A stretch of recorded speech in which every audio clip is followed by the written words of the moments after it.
So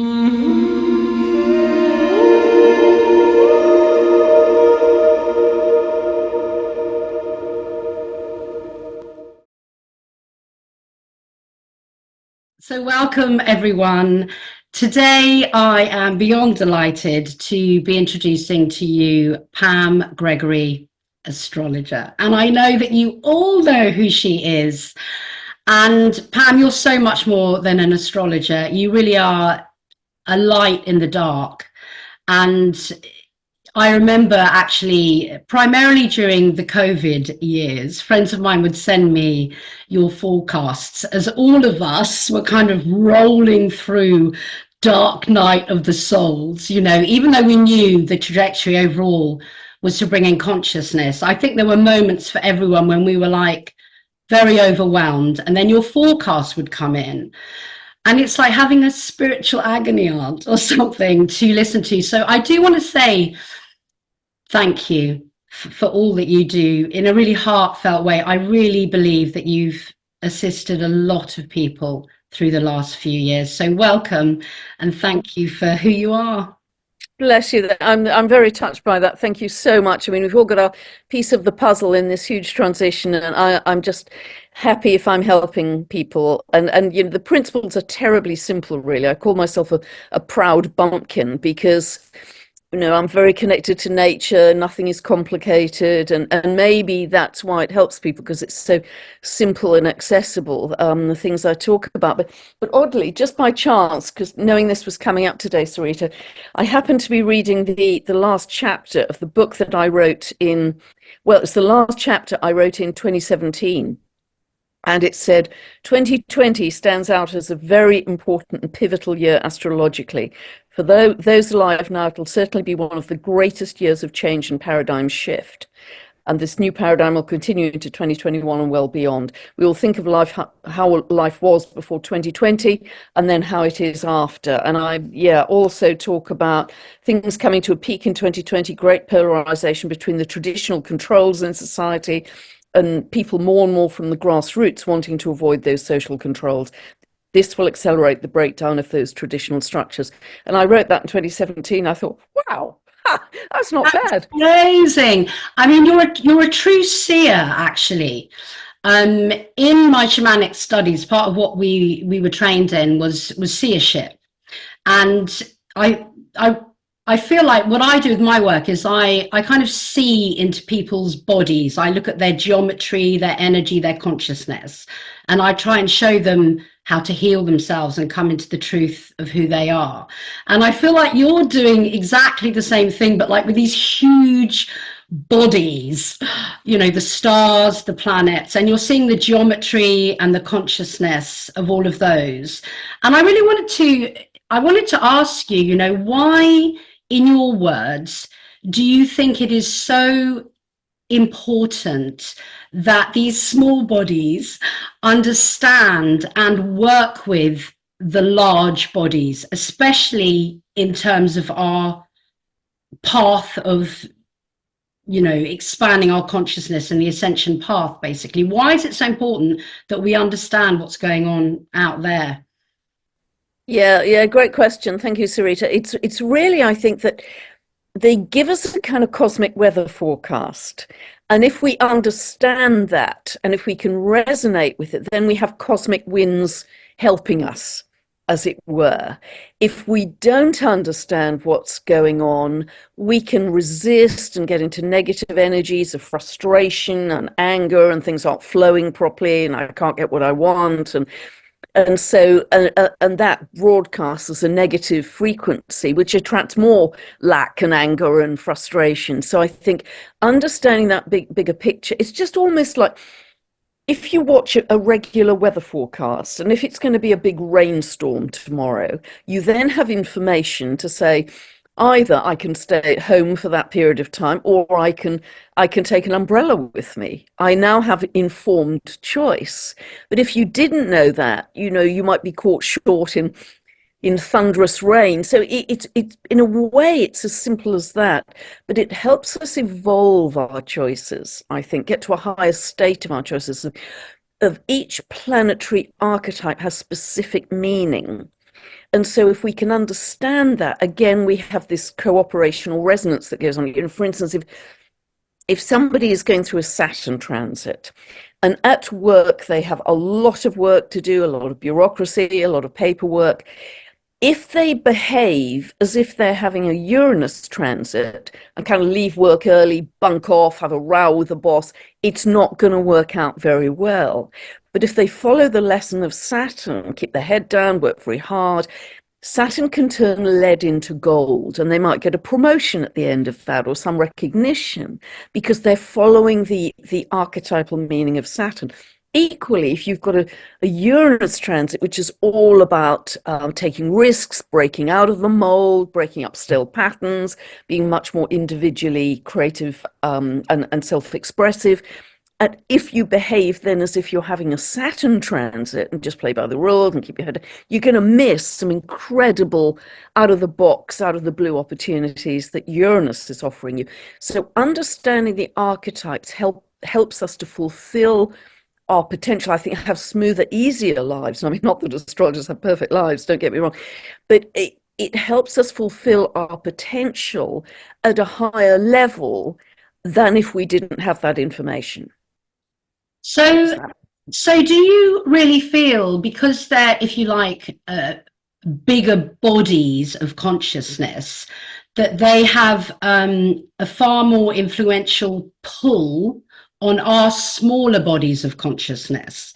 So because one of my questions for later, but it's coming up now, is, you know, can we even go against this type of momentum? Will that pull, you know, the way that the moon, you know, pulls the sea, eventually just pull us into line, whether we come screaming and shouting?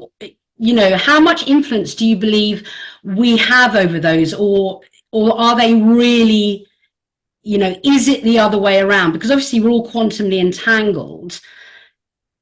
Have we come from those larger bodies, you know, those larger galactic systems? What's your kind of, it seems Absolutely, yeah. I mean, it's a fact that we're made of stardust. Yeah. We're made of the same physical substances as the stars. Even Professor Brian Cox says that, and he's no fan of astrology. So, and I think we will very soon start to reconnect to our galactic family, and that will be amazing. It really will, because we'll have this remembrance, and many people channel, as you know, Sarita. Yeah. I mean, many people out there channeling the Arcturians and the Palladians, and so this energy is coming in right now, which is absolutely wonderful.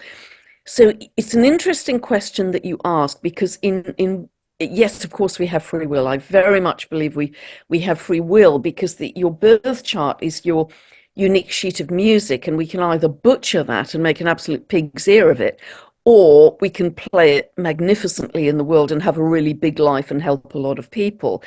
And over my many years of study, I've sort of seen how that's played out. In fact, I remember two men in particular, and their birth charts were very, very close in time and geography. And they'd had very parallel patterns in life. They got married at the same time, they had children at the same time, they were both very involved with music. But one of the chaps was teaching music at the local comprehensive school, and the other one was actually part of an international philharmonic orchestra, traveled all over the world. And this was not my judgment, because it's not up to me to make that judgment, but the chap at the local comprehensive school really felt he hadn't fulfilled his potential. Yeah. So I think it comes back to how fully and magnificently we can play the music. Now, but you then get on to a bigger question of recognizing that the birth chart is merely, it's both at the same time, it's an inner map of your psyche, and it's a map of the heavens at the same time. So it's an in here and an out there at the same moment. So the microcosm and the macrocosm. And then it starts to blow your mind a bit and sort of fall out of your ears. But if we take it one step further than that, I mean, in the ancient sages and even the Buddhist belief that there's no out there. Yeah. The objective reality, it is merely our projected subjective reality. And so is there really an out there, Or is everything, is the entire universe, the entire cosmos inside us? And all of that is just a hologram. Am I making sense, Yes, Sarita? I mean, this is what I teach. I teach that we're living in a holographic reality and everything is within us. And so this leads on to another question, really. So everything leads within us, and we have these electromagnetic fields around our bodies, which I believe contain our projected reality. And what's happening is they're kind of in the non-ordinary realm or the invisible realm. They're connecting and speaking to one another. So that what's happening is that we're drawing into the people and places and events are those resonant frequency matches to what we're emitting. So then that leads on to the question, I've got loads of questions for you, but how much do you think, you've written on your website, that I can't remember what it is exactly, that astrology is already reflecting our evolution of consciousness. But how much do you think you're influencing your readings? And is it because, you're emitting this idea that we're in an ascension process? Therefore, the astrological geometry that you're perceiving is a reflection of that. And then you're calling towards you people like myself and all of your listeners who align with that certain projection, because obviously I think you're aware of this. We're creating timelines in every now and moment. It's so complicated, but it's like we're fractals of source consciousness, and it's all coming from the within and the without. So it's like, what's influencing how much do you feel you're influencing your own forecasts? Yeah, that's a great question, actually. And yes, just to echo your point, we can only experience things in our life that we are a frequency match to. Absolutely. Everything has to be a frequency match because the universe is just a mirror. And that's a very good question. And I've never been asked it before. And I actually feel a huge responsibility in what I say, because I know people follow me, and in tough times particularly, whether it's a doctor, well, perhaps less so these days, but if it's a person in some kind of authority, you kind of hang on every word is a weapon, if you like. Every word is charged. So I'm very, very aware of that level of responsibility, and it's not in my nature to be a gloom and doomer. I'm a relentlessly optimistic person. But there is latitude in every planetary expression, every piece of planetary geometry, there's latitude. Now, I could focus on the worst case manifestation, but why would I do that?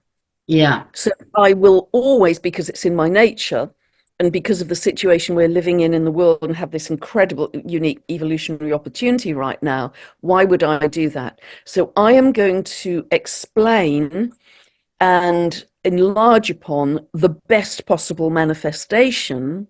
And if I'm influencing a lot of people, I mean, bring it on. Because every single one of us has a part in altering the morphogenic field.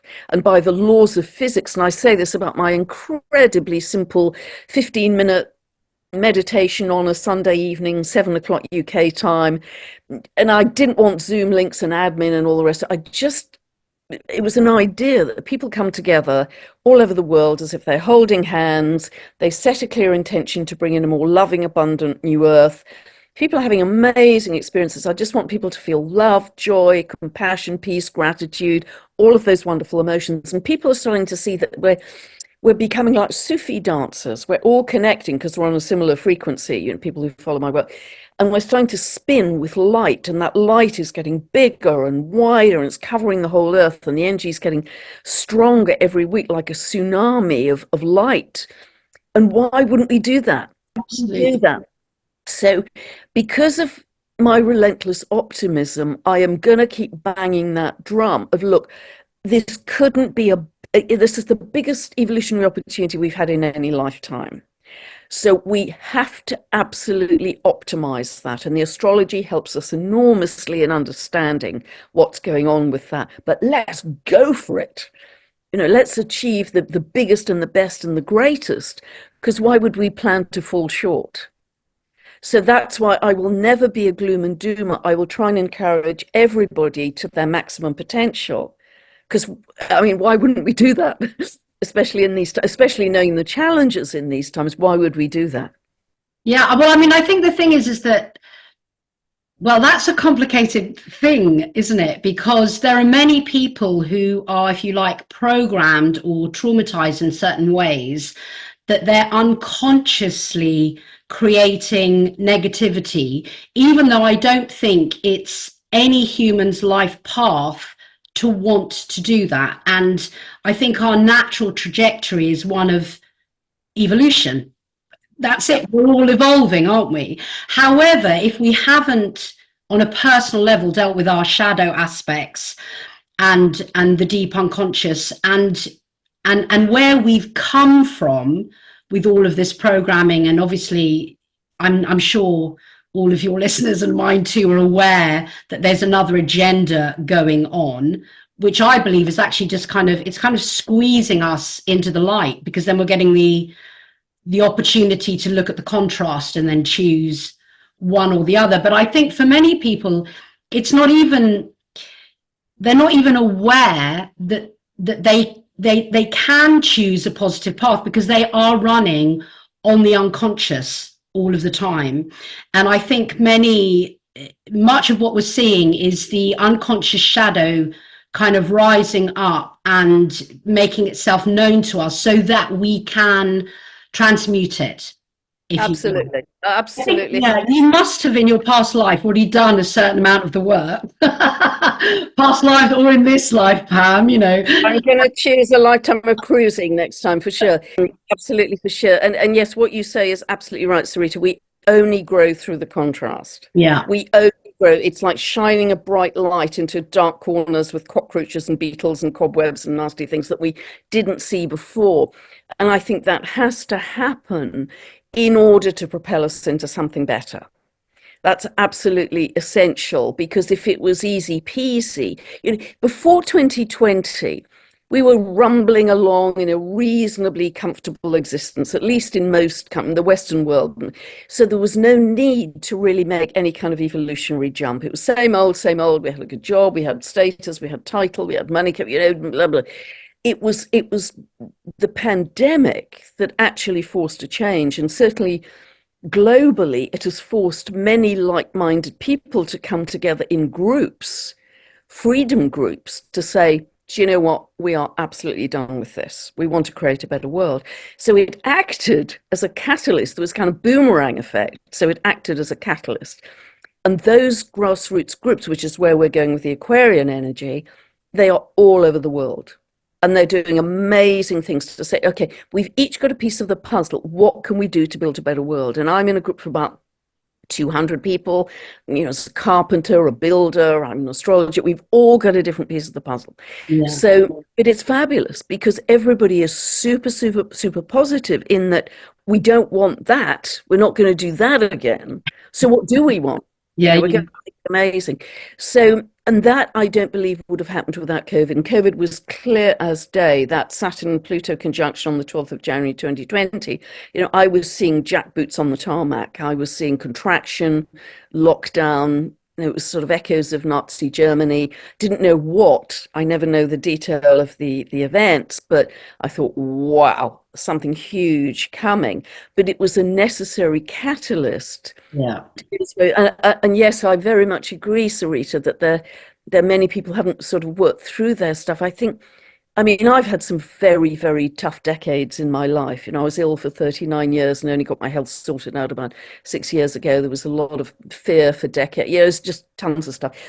I would not have felt I was responsible and clear and clean enough to have this YouTube channel then.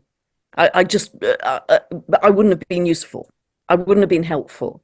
So I've had that strong sense of responsibility, and I'm glad I waited to get through all the kind of rubble of it. And actually, this is the best time in life for me, even though a lot of time has passed. It's great, because I have such a sense of purpose and momentum in what we're discovering about water with Veda's beautiful work, Veda Austin's work, and divine consciousness in water. I find that thrilling. What we're discovering about physics, and with Nassim Haramein, and he's worked out the physics of creation, the physics of reality. I mean, we are on the precipice of amazing times, really amazing, that are going to be unimaginable compared to what we've lived in. Unimaginable. We're going to be making so many jumps, and I think we really are going through not just a transformation as humanity, but a huge metamorphosis. And that doesn't mean to say that there won't be some challenging times, particularly in 2024, I think, because it's a year of really smashing out the rest of the kitchen cupboards.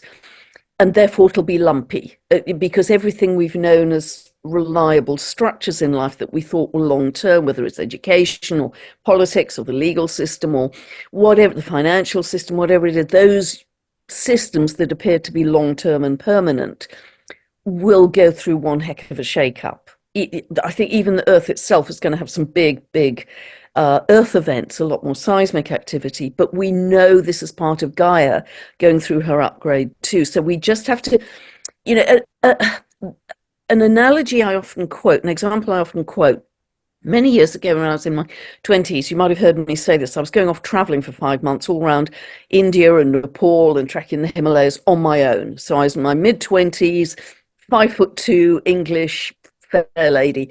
So I thought I'd better do some basic martial arts just in case, and I actually needed to use them twice, in fact. Oh, so wow. I'm very glad. So, but it was a very basic series of weekends, and essentially it was just about using your weight and your balance and how to deal with any hostile situation. But one of the things they taught us was how to break a quite thick builder's plank. Big builder's plank. And if you focused on the plank, there was absolutely no way you could break that. You really hurt your hand. If you focused on the obstacle and what is. And the teacher taught us to focus where you want to get to with your hand, 6 inches below the builder's plank. And if you focus on where you wanted to get to, 6 inches below the plank, I broke 3 in a row. Amazing. Yeah. And I suddenly hadn't become Hercules.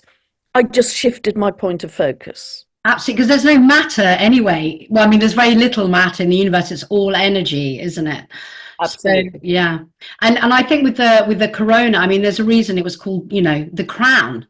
I feel like it's like everything just kind of went like this. And I really feel like we called that in. It was like, let's create a volcano that's everyone is going to have to shift.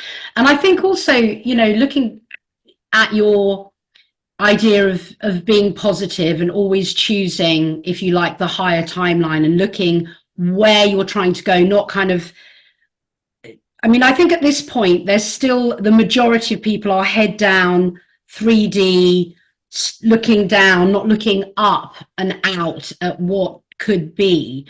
But I just did a meditation and it was about expanding your light photons. And the idea of it came from this paper, scientific paper, where they discovered that at our resting state, we were emitting something like 20 to 30 light photons per centimeter per second. Have you heard about this paper? Yes. Yes. And when we're meditating, it's 100,000. And particularly if we're focusing on another, yes, which I thought was the beautiful kind of sort of little twist in the tale. And I think what Corona did is it started to get people to reach out and focus on one another and to see where we needed to go and to begin to look up and out. And like you, it's just been extraordinary, because during those years, we began to see scientists talking about their soul, about spirituality. They were having to really tap into their conscience. And they were saying, oh, wow, okay, we can't say this anymore because it's not authentically true. And one of the questions I had for you later, which you've already touched on, is this responsibility that you have as an influencer. I think that's just such a great word. And I think it's kind of corrupted in a way, because now, well, maybe it isn't corrupted. Everyone's an influencer, aren't they? We're all influencing something, even if it's just our cat. So, but when you've got something like the internet, which I believe we created so that we could actually learn telepathy. So, yeah, you know how when the phone rings, you know who it is. I think that the internet is the first level of telepathy and letting go, and it's also a level of us having to release lies, because there's so much information out there that we're having to turn within to understand what our actual truth is. Because if you keep looking at all the information, you just get in a complete tiz. And I think so many people are getting in a tiz. And I think I heard you say you got rid of your television about 4 years ago or something. Got a large plant there now, which is lovely. How lovely. That's got much more information for you. So yeah, so I think that's wonderful. So so you feel that when you're giving a forecast, if you like, and if you seem to explain the shadow aspects of the archetypal, mythological, trajectories that are coming into play, but then you always say, okay, this is the shadow, be mindful of it. Now let's look over here.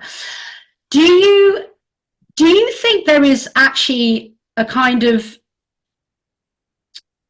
this isn't like a trick question or anything, but do you think there's a kind of overriding shadow of working within the realms of astrology, like there might be in being an influencer? How much of the unconscious that maybe has been programmed into us we could be using in terms of something like astrology to assist in potentially a negative agenda? You kind of, how do you work? I mean, I'm sure you're very conscious of that. Do you tap into your intuition, your heart when you're working with these planets? And also, just if you can remember what I've just said, also, are you reading the symbols out there in a very perfunctory way, or do you feel like you're tapping into the consciousness of them, like merging with them almost in a shamanic way before you give us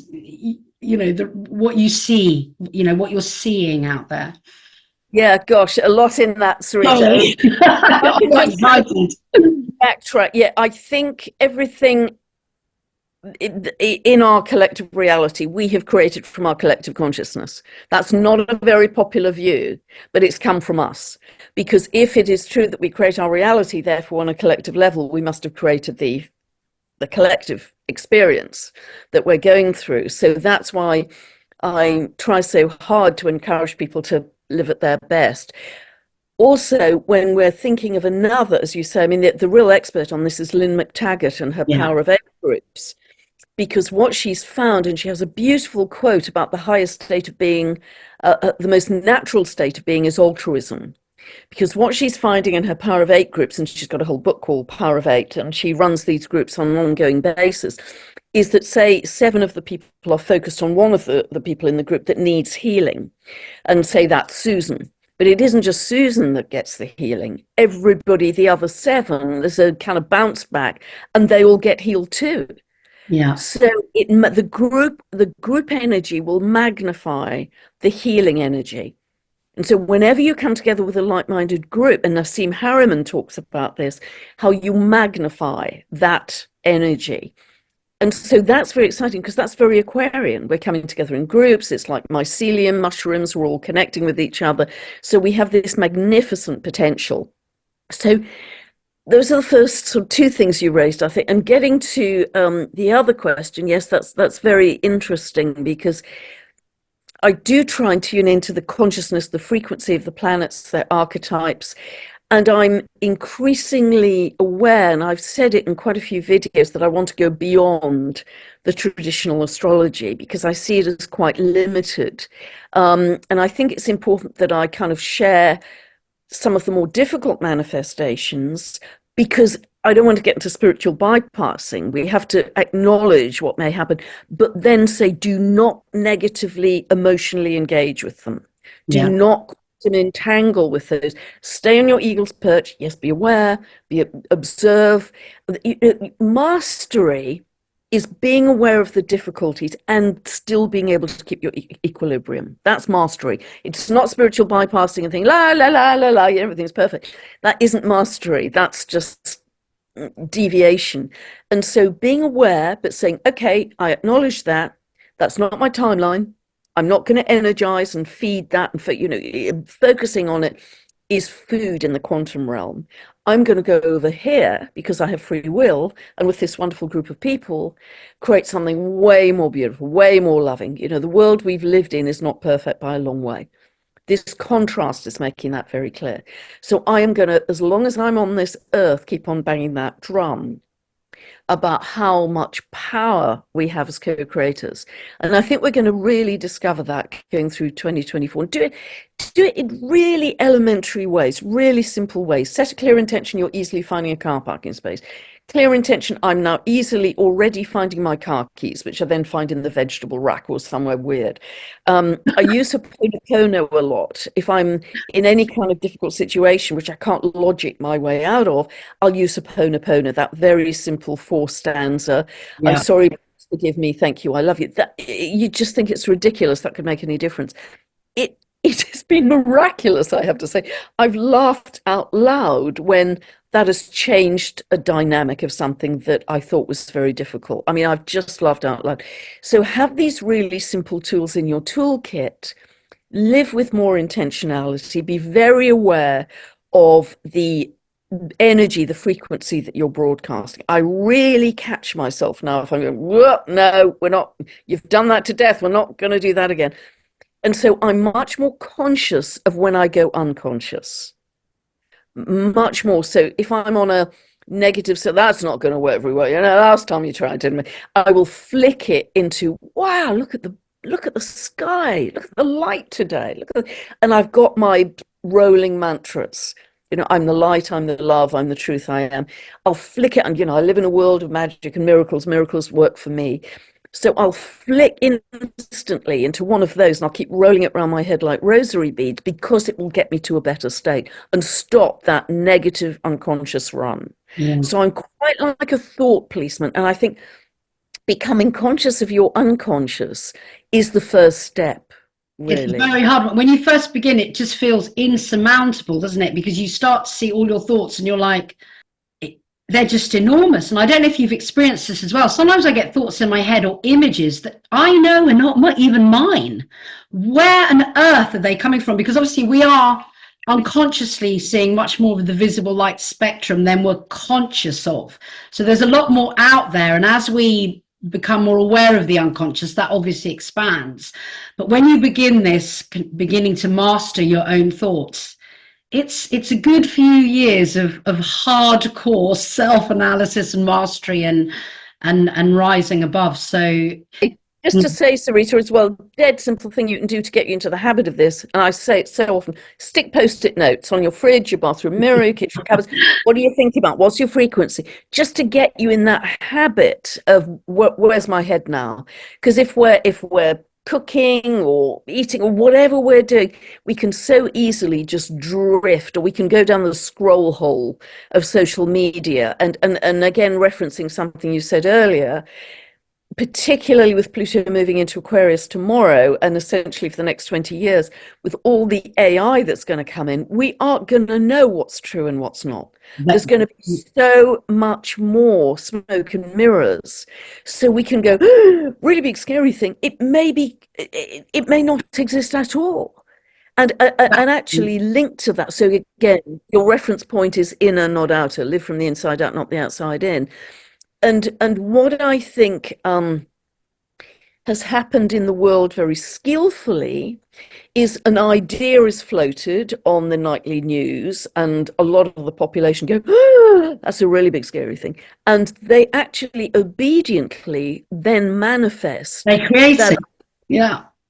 Even when it was completely invisible to start, there was nothing there. So we are very obedient in that way.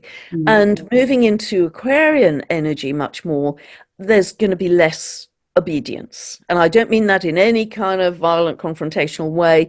It's just this is a big year of awakening, a big year of rebellion. Again, not in any aggressive way, but just saying, do you know what? This isn't working for me perfectly. So therefore, I'm going to, because I know my power as a co-creator, I'm going to construct something different. So it's humanity is really going to rise up in that higher level of consciousness. And it's almost like the Buckminster Fuller idea of you don't have to necessarily fight and demolish what is currently there, because in a way you're still operating in the same paradigm. Absolutely. You have to go beyond it and create something so amazing. Everybody says, oh, I'd much rather be over there. That looks wonderful. And that's what I'm trying to do with those dead simple 15-minute meditations on a Sunday evening.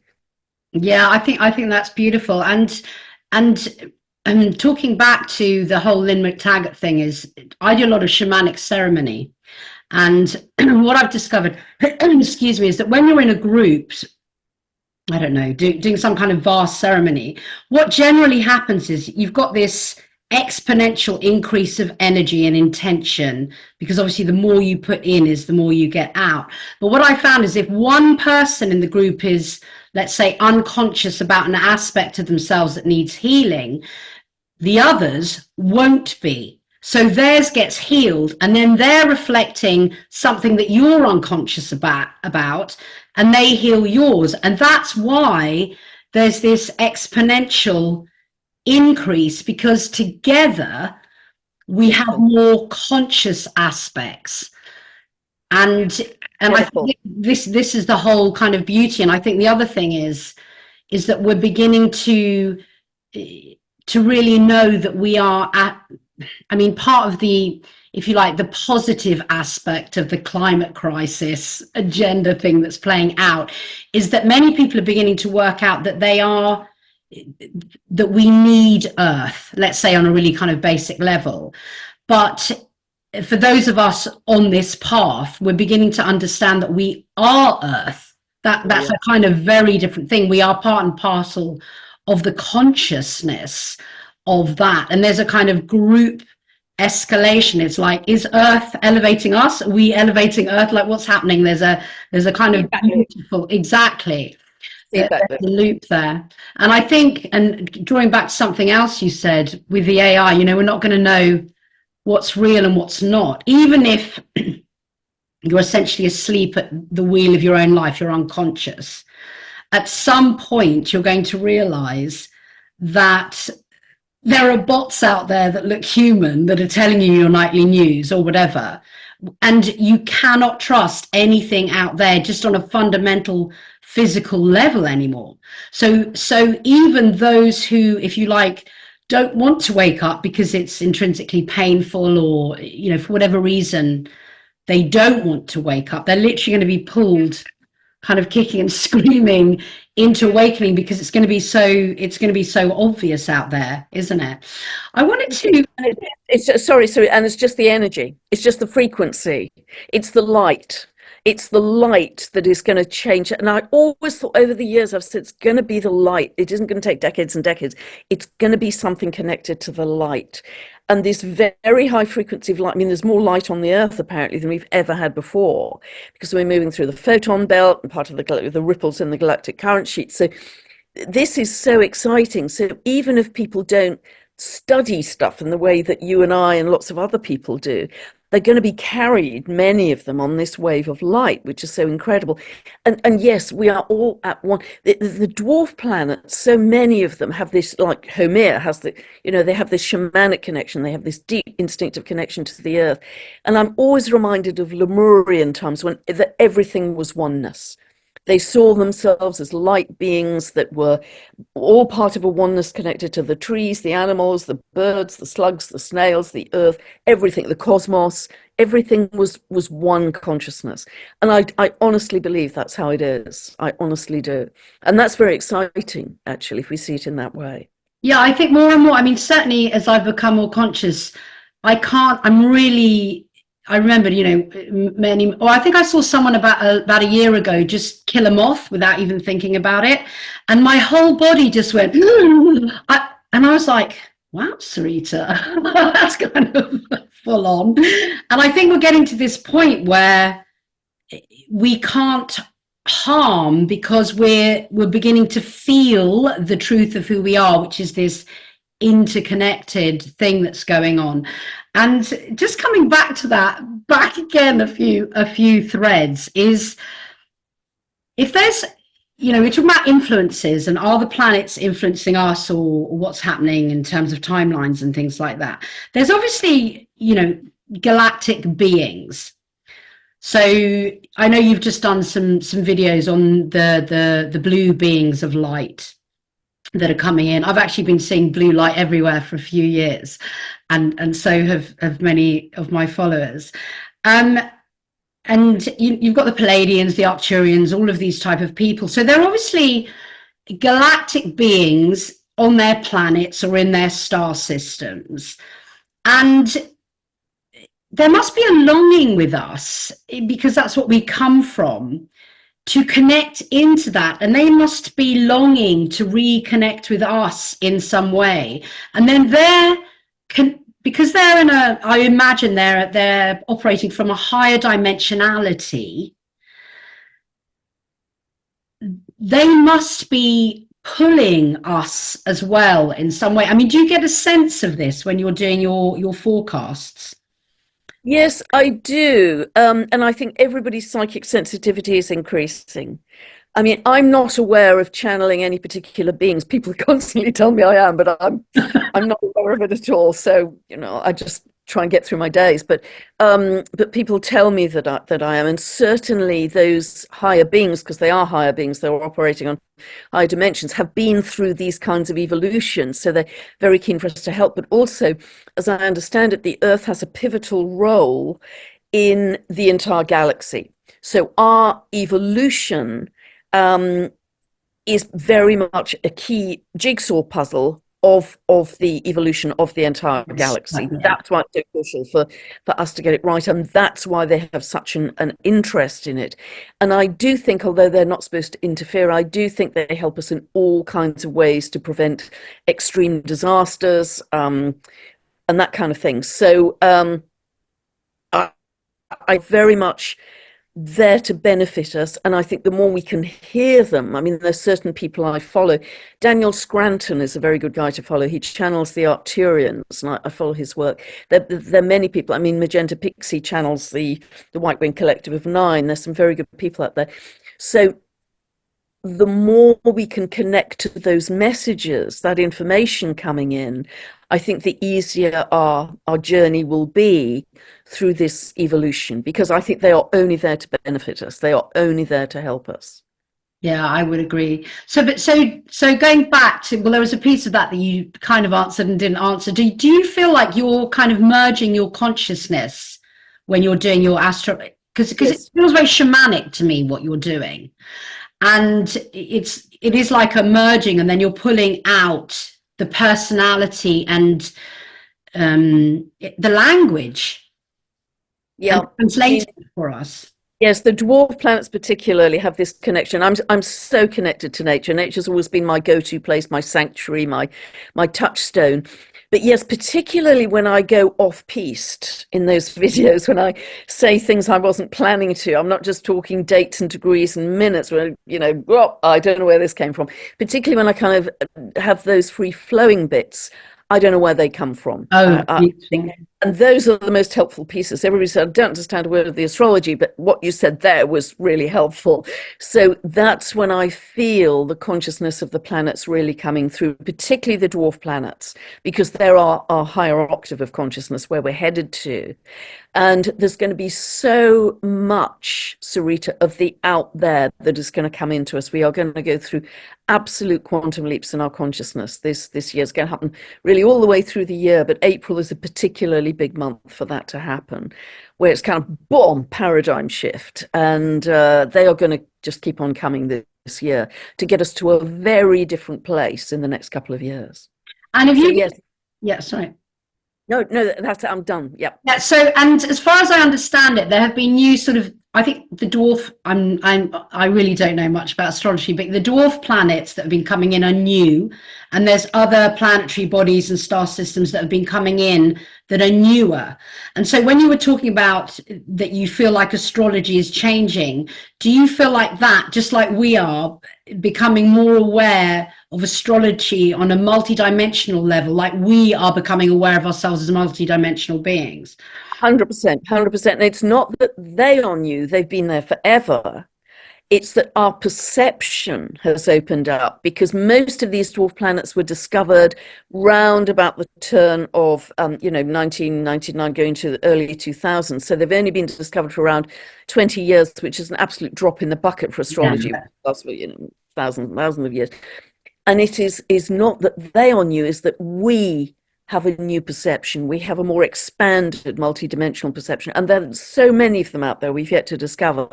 It's partly because our consciousness has shifted, it's partly because the telescopes are better, but it's also partly because our consciousness has shifted to enable us to start to accommodate them, to integrate them into our consciousness. So again, we have this microcosm, macrocosm thing going on. And there's a wonderful astronomer called Mike Brown, who lives in Tucson, Arizona, who has discovered many of these. And thank goodness he has a very good understanding of mythology. And so therefore he always gets the time, the day, the exact discovery time. So we've got a chart, a discovery chart. But he also seems to choose the name linked to myth, which perfectly reflects the symbolism we start to see playing out in people's birth charts. It's quite remarkable. And of course, there's no surprises there. Everything is synchronicity. So that's very helpful. And again, that's no surprise that he is discovering a lot of these. So yes, it gets very exciting because they orbit largely beyond the orbit of Pluto. They're out in deep space. And so we're shifting from the kind of personality planets, the bread and butter planets, the personality planets, to a different state where, if you talk to a North American Indian person and ask their name, they won't give you their personal name. They will give you the name of the tribe, the soul group that they're associated with. So we are going to go beyond this age of individualism, which has been so strong for material territorialism, to identify more, and I mean this in the most positive way, with group consciousness. With a group consciousness that is multidimensional, it's high frequency, it's full of light, it's full of creativity, it's full of compassion, it's full of love. I don't mean groupthink in the way that the shadow stories can. So this is where we are headed, and that kind of community collaboration is absolutely bullseye in Aquarian energy, and it's very much linked to the work of Lynn McTaggart, Joe Dispenza, Greg Braden, etc., etc. This is how ancient cultures used to operate as well, with the complete support of the tribe. When babies are born, they sing the song of the baby. The whole tribe gets together. It's beautiful, that kind of community support. They are equally a family of frequency. So, and because in our modern society we felt much more separate than that, in a very simplistic way, that's what I'm trying to create with my viewers. That's interesting, because you're like, oh, those are the standard astrological aspects of being the personality, which is kind of the ego, isn't it, in a way? And now we're going out into the deep space, the source consciousness, and seeing what's really out there. I wanted to ask you about timeline splitting. Now, obviously, I feel that we're creating a new timeline in every now moment, but on a collective level, certainly I and many seers, and I think you have alluded to this as well, but please do correct me if I'm wrong, that there is a definitive timeline split. And it was very painful, actually, for a while back there, because you were talking to your loved ones and it was like they didn't understand anything you were saying, as particularly in the COVID era, and they couldn't understand anything you were on about. It was like you're on completely different timelines. And what I've seen or felt is that they have split now, and the gap between there's no bridge now. So it's like we can observe this other timeline and we can have empathy for it, but I feel very much like I'm thriving, even though I can see there's a timeline that really isn't. And I wondered how that's showing up, if it is showing up for you in the astrology, and if it is, are you then seeing an astrological forecast for the dominant timeline, which I believe is the Ascension one, but we're going to believe it's the Ascension one because that's the trajectory we're on. But can you see another one? Is there, how does that work for you? Okay, a lot there again. Yes, I do think there has been a split because my lovely neighbours all around me, they are, very much following a conventional narrative, and that's fine. That's their world, and I'm not. But we, as a group of like minds, have created that higher timeline, and it's getting higher all the time. I believe we just keep on creating higher and higher because that's where our focus and attention is. So I do believe there's a split. Eventually we'll come back to unity consciousness one way or another. So this is too, yeah. Forever. But they're two very clear, it's like two different consensus realities in a way. And I also feel we're in a period of void these next few months where we've stepped away from the old 3D world as defining our world. But with regard to, I see that in the astrology, no, I don't. In that, the astrology always gives me, and I said this in my work all the way through, that the astrology gives me the pattern. It does not give the frequency. So our latitude as human beings comes in the frequency. So with each astrological moment, you can play it at a low frequency or you can play it at a very high frequency. That's where our free will comes in. I believe that very strongly. So I don't believe that astrology defines your frequency. It just gives you the pattern. It just gives you the piece of music. Does that make sense, Sarita? Yes, that's clarified it a lot. So it's like it's the same astrology, but it's the choice of the dominant timeline that you're choosing, what that momentum is taking you, basically. I endlessly about where's your focus, where's your attention, what choice are you making, on and on and on in every video, one way or another. I bang on about that because we have that choice. So why would you go in the more difficult timeline when there's all this magnificence that's going to come that we can barely describe? It's going to be so amazing with new healing technologies and anti-gravity transport and connecting with our galactic relatives, and it's going to be just amazing. And lots of people are talking about that. It's not just me, so I'm not going crazy.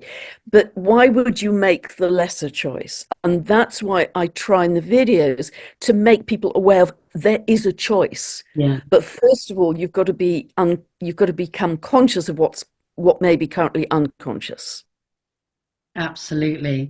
And I know that you're a very busy lady and we're getting to the end of the hour. So I just wanted to ask you one more question, because a lot of my followers are hardcore meditators. We love meditating. And I wondered, what was your predominant, I know that you meditate as well, and I know that you advocate for coming back to simplicity, and all the stuff that I teach, I keep coming back to presence heals everything. That's where I've got to, really. And I wondered what, on a personal level, your most beneficial practices that you do for yourself when things just get too much, when you're triggered, when it all gets tough, or even just to bring yourself into alignment. What is your personal preference meditation practice? Yeah, thank you. Nobody's asked that ever. Yes, and on the point of simplicity, of course, if you're living from the inside out, not the outside in, that's simple. Outside in is really complicated. Yeah. You've got 10,000 problems out there. So I really do all the things I've talked about. I mean, weather permitting, it was -5 here last night. So weather permitting, as soon as spring comes, I'll have bare feet on the grass. I will just sit in my garden and I'll listen to the birds and I'll look at the blue sky and I will just breathe and be blank and just completely simple kind of tuning in. I'll listen to the birds and then I'll try and hear the sound beyond the birds, and is there a sound beyond that, this kind of expansive Buddha state, if you like. But also I do quite vigorous breath work every day, because that actually settles down the vagus nerve as well. I What, like do.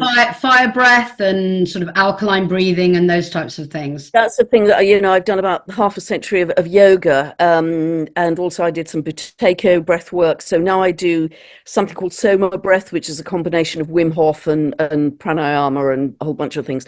So I do that. That's quite vigorous, but then very often I will just literally shut my eyes, and I do what I suggest to other people. I just drop it into my body, into my breath. And I just literally put 100% focus on the breath.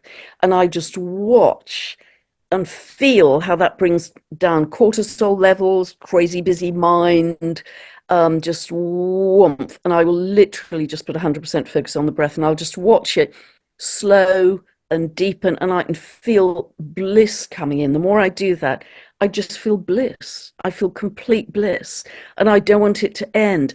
I mean, how simple is that? You know, we don't have to go on a course, we don't have to buy a book, we don't have to spend money. We just literally close our eyes and watch our breath. And bliss codes are coming in big time.